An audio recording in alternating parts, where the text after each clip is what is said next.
Car साथियों, भक्ति की बात आराधना दर्शन के साथ इस वर्ष 14 सितंबर 2025 को जीवित पुत्रिका व्रत पड़ रहा है। आज मैं आप लोगों को जीवित पुत्रिका व्रत की कथा सुनाने जा रही हूँ। एक बार नैमिषारण्य के निवासी ऋषियों ने संसार के कल्याणार्थ सूत जी से पूछा कि हे सूत, कराल कली काल में लोगों के बालक किस तरह दीर्घायु होंगे, सो कहिए। सूत जी बोले, जब द्वापर का अंत और कलयुग का आरंभ था, उसी समय बहुत सी शोकाकुल स्त्रियों ने आपस में सलाह की कि क्या इस कली काल में माता के जीवित रहते पुत्र मर जाएंगे। जब वे आपस में कुछ निर्णय नहीं कर सकी, तब गौतम जी के पास पूछने के लिए गई। जब उनके पास पहुंची तो उस समय गौतम जी आनंद के साथ बैठे थे। उनके सामने जाकर उन्होंने नतमस्तक होकर प्रणाम किया। तदंतर ऋषियों ने पूछा कि हे प्रभु, इस कलियुग में लोगों के पुत्र किस तरह जीवित रहेंगे, इसके लिए कोई व्रत या तप हो तो कृपया करके बताइए। इस तरह उनकी बात सुनकर गौतम जी बोले, आपसे मैं वही बात कहूँगा जो पहले से मैंने सुन रखा है।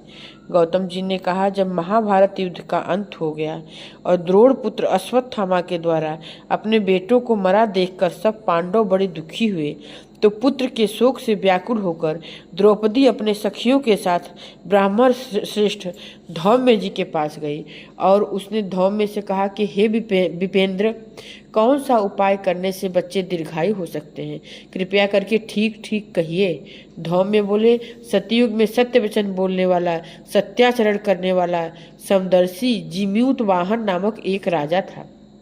एक बार वह अपनी स्त्री के साथ अपने ससुराल गया और वहीं रहने लगा।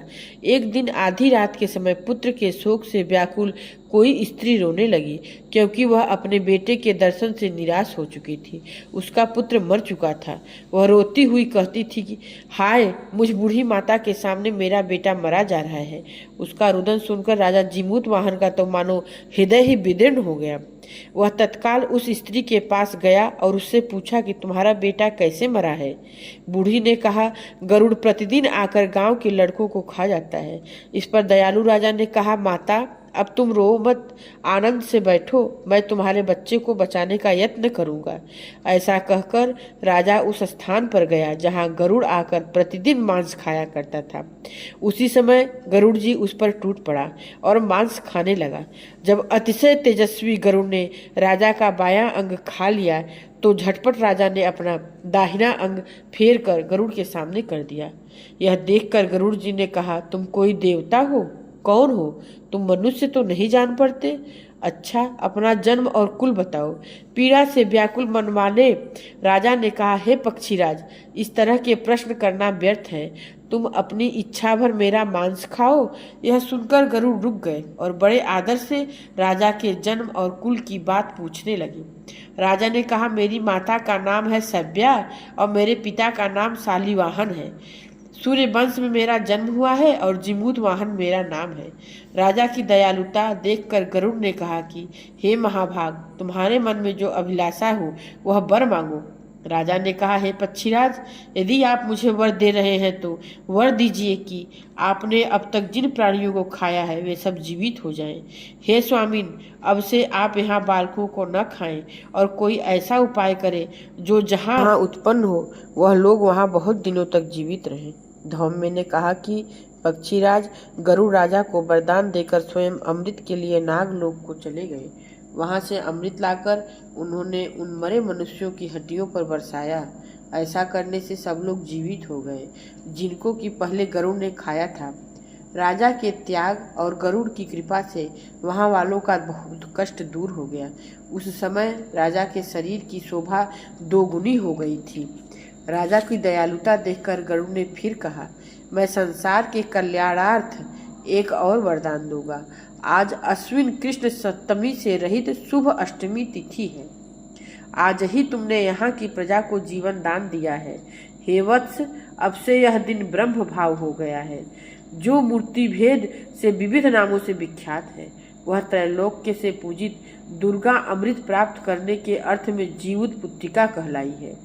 सो इस तिथि को जो स्त्रियां उस जीवित पुत्रिका की और कुश की आकृति बनाकर तुम्हारी पूजा करेंगी तो दिनों दिन उनका सौभाग्य बढ़ेगा और वंश की बढ़ोतरी भी होती रहेगी। हे महाभाग, इस विषय में विचार करने की भी आवश्यकता नहीं है। हे राजन, सप्तमी से रहित और उदया तिथि की अष्टमी को व्रत करें, यानी सप्तमी विद अष्टमी जिस दिन हो उस दिन व्रत न कर शुद्ध अष्टमी को व्रत करें और नवमी में पारण करें। यदि इस पर ध्यान न दिया जाए तो फल नष्ट हो जाता है। जिमूत वाहन को इस तरह का वरदान देकर गरुड़ बैकुंठ धाम को चले गए और राजा भी अपनी पत्नी के साथ अपने नगर को वापस चले आए। धौम्य द्रौपदी से कहते हैं, हे देवी, मैंने यह अतिशय दुर्लभ व्रत तुमको बतलाया है। इस व्रत को करने से बच्चे दीर्घायु होते हैं। हे देवी, तुम भी पूर्वोक्त विधि से यह व्रत और दुर्गा जी का पूजन करो। तुम्हें अभिलिषित फल की प्राप्ति होगी। मुनिराज धौम्य की बात सुनकर द्रौपदी के हृदय में एक प्रकार का कौतूहल उत्पन्न हुआ और पूर्वासिनी स्त्रियों को बुलाकर उनके साथ यह उत्तम व्रत किया।